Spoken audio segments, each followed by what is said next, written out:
азыр белени, Аллахтын кыргыз үчүн берген белеги.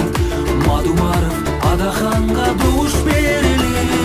Данышман айткан сөзү ойдун терени, дүйнөгө көз караштын чексиз кенени, тасыккан ар бериштин мыкты чебери.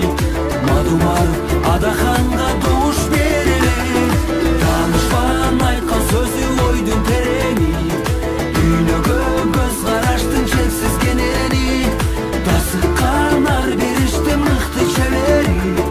Мадумаров Адаханга добуш берели, добуш берели. Жакшылап иликтесе элдин элеги, жалпыга аба суудай анын кереги. Желбиреп турсун десең кыргыз желеги. Мадумаров